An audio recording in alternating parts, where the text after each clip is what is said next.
So yun mga paps mga Mars, ito yung pagbabaklas po ng flarings ng sniper. Step by step lang po yung gagawin natin para mabaklas po natin yung flarings ng sniper po natin o kung kahit anong motor po siya mga paps mga Mars.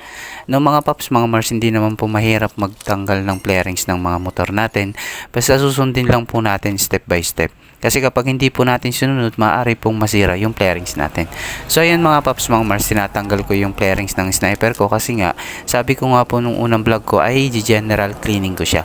So ayan mga paps mga Mars, binilisan ko na lang po siya, pinascrap ko na po kasi para mas mabilis po yung video natin.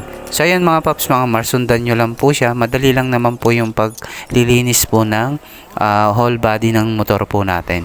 At para mas maigi, i-check po natin para hindi po siya nagagasgas o kaya naman pinapasukan ng mga kung ano-ano, ipis man yan yung sa flarings natin. Kaya mas maigi, tinatanggal din po natin yung flarings. So ayan mga paps mga Mars, kung makikita nyo, napakadumi na po ng loob ng motor ko. Ayan yung napaklas ko pong flarings. At ayan po yung mga tornilyo.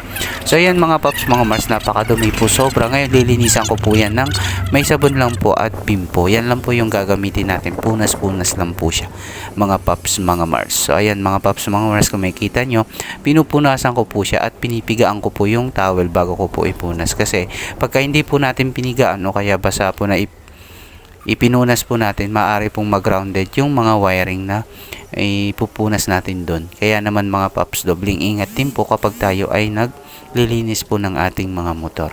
Mga paps mga Mars, hindi po siya mahirap. Madaling-madali lang po yung paglilinis ng motor natin, lalo na po sa pagtatanggal ng flarings. Dadahan-dahanin lang po natin kapag tayo po ay nagtatanggal ng flarings para hindi po matanggal yung mga clips niya.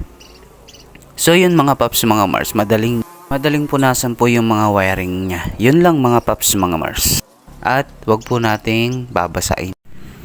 So ayan pagkatapos kong ginamit ng after 5 years, ayan na po siya. Napakadumi po niyang kanina. Ngayon nilinis ko na po lahat niyan. Yung mga wiring niya, pati yung mga kaloob-looban ay nilinis ko na po. Ayan mga paps mga Mars. So okay na naman siya.